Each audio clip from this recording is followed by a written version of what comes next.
Y ahora vamos a darle la bienvenida a nuestro siguiente invitado y nuestro último invitado de esta noche. Está con nosotros Arsenio Oré, él es abogado penalista. Señor Oré, ¿cómo está? Buenas noches. Buenas noches, muchas gracias, señor de Pierola, por la invitación. Un gusto tenerlo con nosotros. El tema en cuestión, y vamos a ver si podemos explicarlo para aquellos que no son tan diestros en la materia como lo es usted, porque como usted bien sabe, la mayoría de los peruanos desconocen de este tema, ¿no? Que es la reestructuración que es necesaria hacer en el Ministerio Público, ¿no? El Ministerio Público, como es de conocimiento por muchas personas, ha sido blanco de cuestionamiento por su eficacia, por algunas grescas o rivalidades que ha tenido con otros organismos del Estado, como es el Congreso, como es el Poder Judicial, y se ha hablado mucho de hacer una reestructuración. Y justamente en materia de lo mencionado, lo que se ha aprobado en cuestión es que Tomás Gálvez va a encabezar una comisión encargada de redactar la nueva ley orgánica del Ministerio Público. Trate, por favor, si fuera tan amable, de explicarnos de qué se trata esta nueva ley orgánica, cuáles son las modificaciones que van a tener y cuáles son las implicancias que van a tener, porque además entiendo que usted va a ser parte justamente de esta comisión encargada. Muchas gracias, con muchísimo gusto. En primer lugar, habría que decir que no se trata de una norma de reestructuración. Lo que se trata es de una modificación, un proyecto de modificación de la ley orgánica del Ministerio Público, que es de 1981. En consecuencia, de lo que se trata es de elaborar un proyecto normativo que reemplace a la ley orgánica del Ministerio Público, decreto legislativo 052. Entonces, modificar una norma que por supuesto que va a tener un marco normativo que tenga relación con la estructura y va a permitir una organización y una, armonía con las normas que se hayan publicado posteriormente.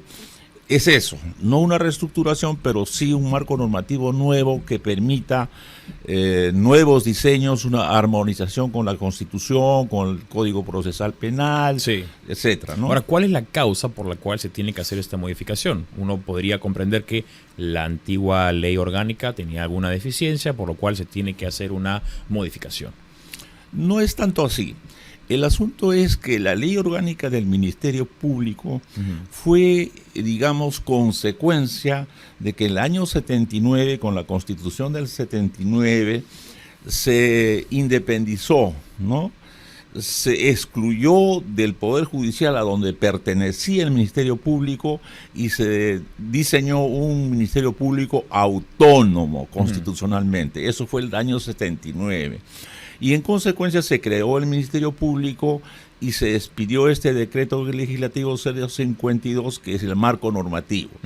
Con posterioridad a esta norma y a la fundación del Ministerio Público como una entidad autónoma, se ha promulgado la Constitución del 93, se ha promulgado el Código Procesal Penal del 2004, que ha reemplazado al del 39, que estaba vigente cuando se creó el Ministerio Público, que pertenecía al Poder Judicial. Y además existe posteriormente también una ley de carrera fiscal.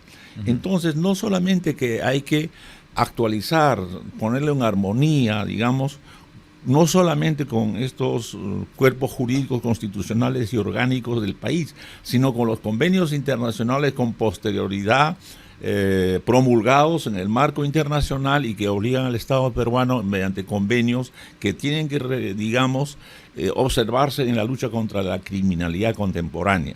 Pero además hay que tener en cuenta justamente lo que usted dice.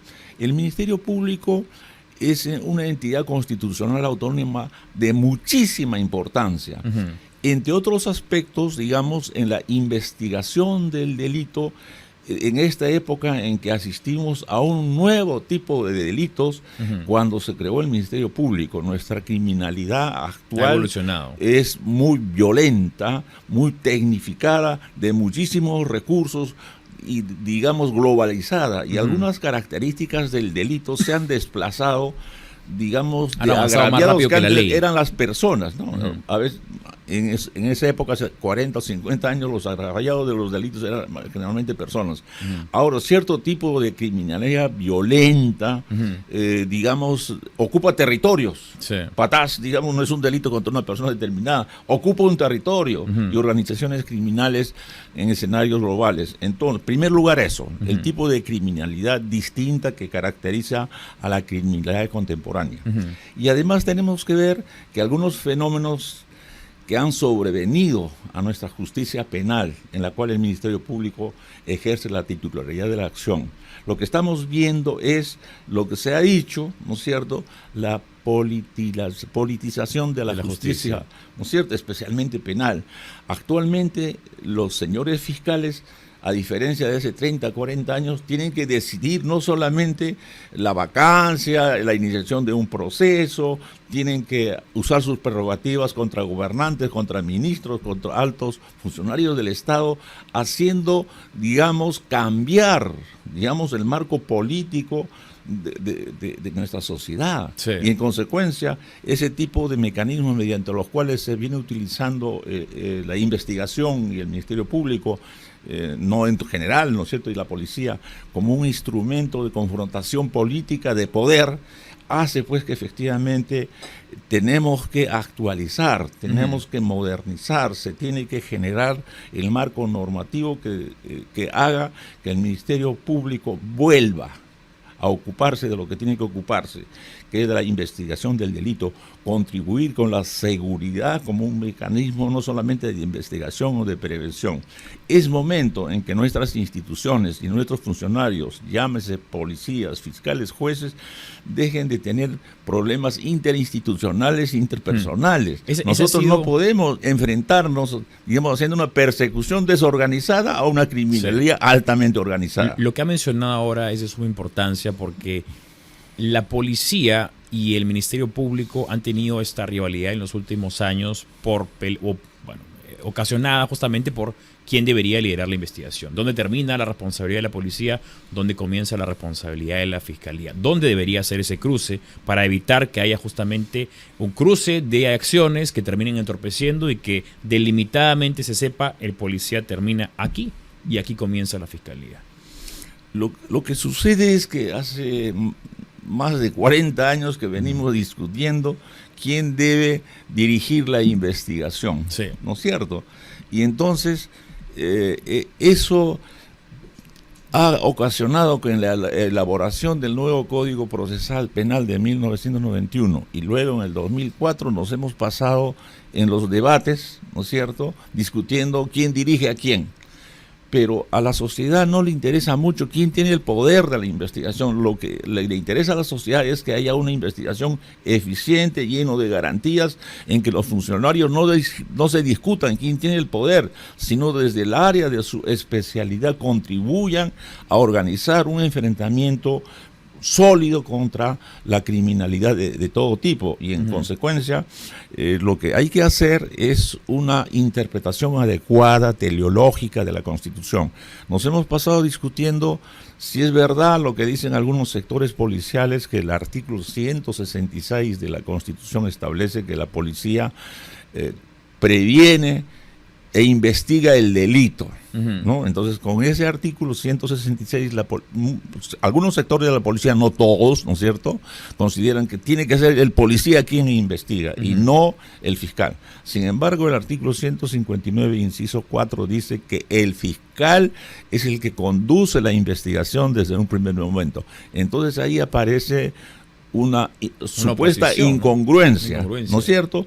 Pero ¿cuál es la interpretación que le interesa a nuestra sociedad? Y es una interpretación pacífica, que la policía sí investiga, pero bajo la dirección del Ministerio Público. Porque hay conceptos indudables. Por ejemplo, ¿quién es el titular de la acción penal? Obviamente es el Ministerio Público, a quien ejerce de manera exclusiva y excluyente la titularidad de la acción penal. Pero ¿quién tiene que hacer la investigación criminalística, material en el escenario del crimen? ¿Quién está más familiarizado con aquello? Con la criminalística, la policía. Pero ¿se puede dar al Ministerio Público el abasto como para poder liderar cada acción penal o cada investigación, porque vamos a ponerlo en sentidos prácticos como para que la audiencia lo entienda mejor, ¿no? Imaginémonos que salimos de acá y nos encontramos con que ha habido un asalto, un homicidio, ¿no? Como la madera, ojalá que no suceda. Un policía hace la investigación, va donde la fiscalía y la fiscalía le dice, uy, ahorita yo estoy ocupado porque he tenido un caso semejante el día de ayer y no puedo liderar ambos casos. Mientras estoy ocupado, la fiscalía, de hacerse cargo de la investigación de un homicidio previo, ¿qué sucede con el homicidio en cuestión? ¿Qué pasa con el imputado del delito? Ese es el problema justamente que ha atormentado a algunos sectores, que es que, oye, la fiscalía está liberando a criminales. No creo que sea obviamente adrede, pero sucede mucho que por falta de prolijidad o de recursos o de personas termina sucediendo estas situaciones. Es que eso no debe ocurrir. Claro. La funcionalidad del diseño es que, por ejemplo, en el caso que usted da hipotético, la policía interviene inmediatamente. Claro. En actos materiales, asegura las pruebas, en su caso aprende a las personas y comunica al fiscal. Sí. No es que tiene que esperar que el fiscal dicte una disposición de iniciación de investigación. Tiene que continuar con sus actos de investigación, para lo cual tiene experiencia, proximidad e inmediación. Entonces, acá lo que se ha dicho es que cuando la policía comunica al fiscal, tienen que esperar que el fiscal responda como conductor jurídico. Y eso no es verdad. Además, no somos el único país que tiene policía y fiscales. En la mayoría de los países del mundo la investigación lo dirige el fiscal, pero la investigación criminalística en el escenario del crimen es labor de la policía. De manera que no tiene que haber confrontación, antagonismo, sino contribución. Y en consecuencia, acá de lo que se trata es que debemos dejar de estar discutiendo quién manda, quién conoce más derecho penal, quién conoce más la investigación. Y los escasos recursos que tenemos nosotros deben ser empleados en armonía, porque además no, esa es una cosa imposible. Hay protocolos que se han hecho entre fiscales y jueces cómo dar funcionalidad a la investigación. Entonces esos problemas no deberían presentarse. La comisión que va a encabezar Tomás Gálvez, de la que usted también es parte, ¿está compuesta solo por abogados o también han incorporado voces de la policía para justamente buscar también esta armonía, o quiénes la componen? Es una comisión absolutamente abierta, porque esta resolución 3578 que se ha dado el 21 de noviembre último es amplísima. Para empezar, tiene 53 fiscales supremos, provinciales, superiores, ¿no es cierto? Han sido convocados todos los ministerios que tienen que tener con la investigación, el Ministerio de Justicia, el Ministerio del Interior, el Ministerio de Defensa, todos los ministerios. Todas las universidades tienen que nombrar un delegado. Hay algunas universidades que directamente, digamos, han sido mencionadas, los colegios de abogados. Entonces, es una convocatoria sumamente amplia. Pero tan amplia que tal vez va a ser difícil ponerse de acuerdo, bueno, depende de la metodología que se investigue, que se realice. Uno de los problemas que ha habido en esta materia, y se dice en la resolución, que durante todos estos años, que son 44 años que está vigente la ley orgánica del Ministerio Público, han habido muchos intentos de reforma de la ley orgánica del Ministerio Público que no se han plasmado, ¿no es cierto? Algunas muy circunscritas, algunas un poco más amplias, pero de lo que se trata es de efectivamente hacer un trabajo con la participación de todos los ciudadanos que quieran participar. Acá no se debe sentir excluido ningún ciudadano peruano. Sí. Un ciudadano que tiene una iniciativa, que conoce una problemática, puede contribuir, aparte de los que efectivamente se han mencionado en la resolución, de manera que no es una comisión que la ha formado el doctor Tomás Aladino Gálvez, sino es una determinación de la Junta de Fiscales Supremos, de todos los fiscales supremos de que forman el Consejo, es que se ha nombrado esta comisión. ¿Han encontrado, ya sea usted o el señor Tomás Gálvez o otros miembros de la comisión, barreras? ¿Han encontrado frenos? ¿Han encontrado contraposiciones a esta comisión encargada? ¿Han encontrado algún problema o hasta ahora el camino ha sido llano y prolijo?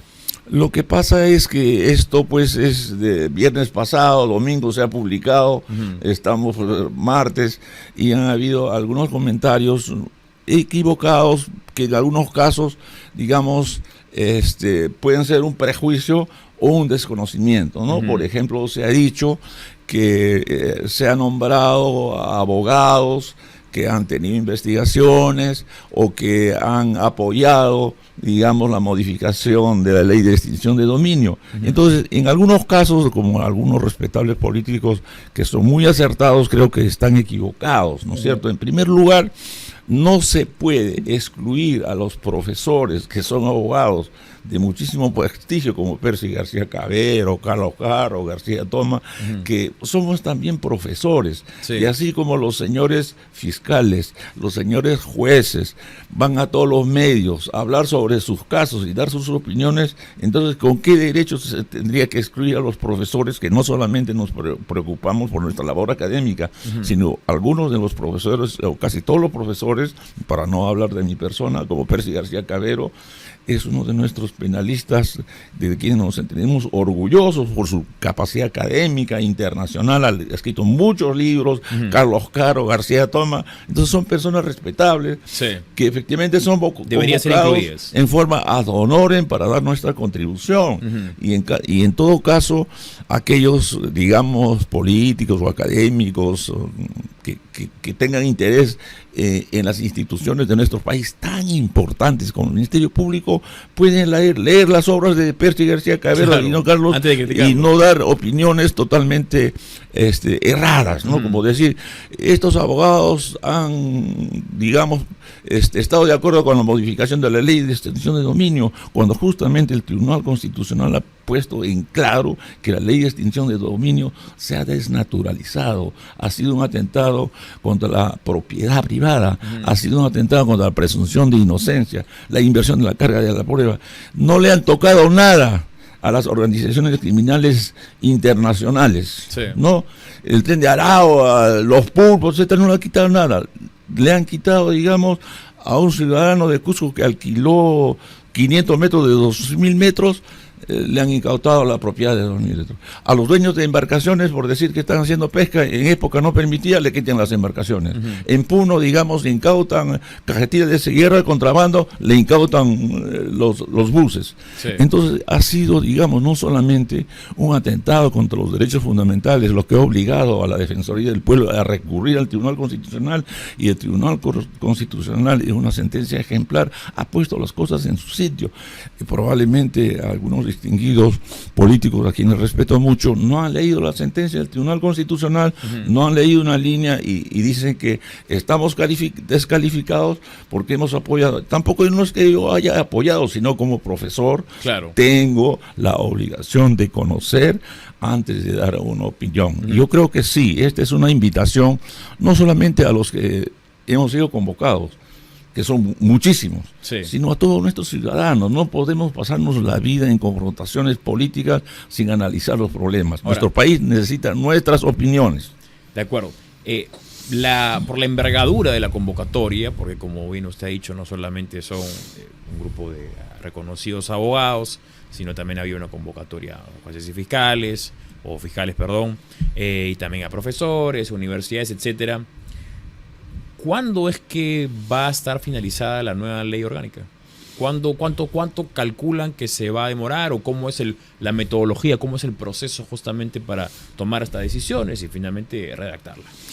Tal como se establece en la resolución, hay muchos proyectos. Hay muchos proyectos, digamos, sobre modificación de la ley orgánica del Ministerio Público, ¿no es cierto? Inclusive hay un proyecto de Martín Vizcarra del año 2019, ¿no es cierto? Que nadie criticó en esa época, no le descalificó. Es un proyecto de Martín Vizcarra que solicitaba una modificación de la ley orgánica y la reestructuración del Ministerio Público para sacar a los que lo estaban investigando. Entonces, ahí nadie protestó. Ahora que llaman a profesores que hemos trabajado en esta materia y que algunos de nosotros, como mi persona, y disculpe digamos la información personal, yo estoy en el Ministerio Público desde el primer día que se fundó. Yo fui llamado por el doctor Gonzalo Ortiz de Ceballos para ser fiscal ad hoc y luego asesor penal, así que el Ministerio Público es de una institución a la cual yo he dado muchísimo de mi tiempo ad honorem, ¿no es cierto?, en las modificaciones del Código Penal. Ahora, cuando nos dice cuándo, bueno, se dice que en un plazo de 3 meses. 3 meses. 3 meses. Sin embargo, digamos, de lo que se trata es de hacer un trabajo organizado, por así decirlo, también convocado una institución internacional de Suiza, formado por fiscales, tanto suizos como peruanos, para que no andemos, digamos, con un empirismo y, digamos, con un diseño totalmente inadecuado por formar. Queremos hacer nuestro trabajo, ser bien asesorados y convocando a las personas que puedan dar opiniones, ¿no es cierto? Usted mencionaba que ha sido parte del ministerio desde sus inicios. Se habla también que la naturaleza en la cual ejerce la función la Junta Nacional de Justicia a la hora de destituir y convocar a jueces y fiscales podría tener oportunidades de mejora. ¿Considera usted que la forma en la que se eligen a jueces y fiscales es la correcta? ¿Deberían tener una mayor autonomía? ¿La propia fiscalía están sujetos a una decisión de la Junta arbitraria? ¿Qué opinión considera usted? Le voy a dar una opinión, digamos, con parte de historia. Yo participé en la elaboración de la propuesta del Poder Judicial para la Constitución de 1993. Estuvo presidido por el vocal supremo Ortiz Bernardini, estuvo Domingo García Belaúnde, grandes juristas en esa época, ¿no es cierto? E hicimos el proyecto para la conformación del Consejo Nacional de la Magistratura. ¿Por qué? Porque en esa época se decía que se tenía que despolitizar el nombramiento de jueces, porque lo nombraban los políticos, el Poder Ejecutivo, el presidente mandaba unas ternas y los candidatos tenían que ir de escritorio en escritorio a pedir los votos de los políticos, y eso se decía que era una forma denigrante, y por eso se independizó y se le dio a la sociedad civil y a las instituciones, Poder Judicial, Ministerio Público, Colegio de Abogados, universidades.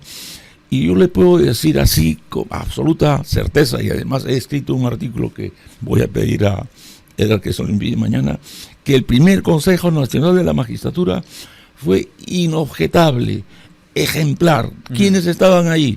El doctor Montoya Anguerri, un magistrado de un prestigio que solamente puede compararse con el doctor Justi. El doctor Montoya era profesor de la Universidad Católica. El doctor Florencio Mixán Más, estuvieron el ex rector de la Universidad de Ingeniería, y le puedo asegurar que ese Consejo Nacional de la Magistratura estaba integrado por personas de una honestidad y de una objetividad. No hubo ninguna queja. De manera que posteriormente estas entidades, las universidades, los colegios de abogados, etcétera, lamentablemente deterioraron el nombramiento de personas que no tenían las calidades y la excelencia de estos primeros magistrados. Y en consecuencia no es cuestión de que el diseño estuvo mal. Cuando nosotros trabajamos en ese diseño con estos profesores y magistrados, se hizo un sistema en que se estudió todas las formas de, digamos, nombramiento de magistrados. Lo que pasa es que a veces nuestras instituciones se deterioran. También el Ministerio Público, que efectivamente desde el año 81 tuvo fiscales como Gonzalo Ortiz de Ceballos, el doctor Cabero, etcétera, ¿no es cierto? Eran personas que no hubieran permitido de ninguna manera las cosas que ocurren actualmente. Era un Ministerio Público de gente muy capacitada, muy honesta, con mucho poder. Ahora, eran otras épocas, no teníamos ese tipo de criminalidad, no habíamos convertido el Ministerio Público en una institución donde, digamos, concurren intereses, no necesariamente para buscar la verdad, sino para enfrentar al adversario. ¿Cree que hay intereses exógenos del Ministerio Público que de alguna u otra manera terminan tomando decisiones dentro? Totalmente. Lamentablemente la injerencia externa de intereses subalternos ha hecho que lleguemos a este estado.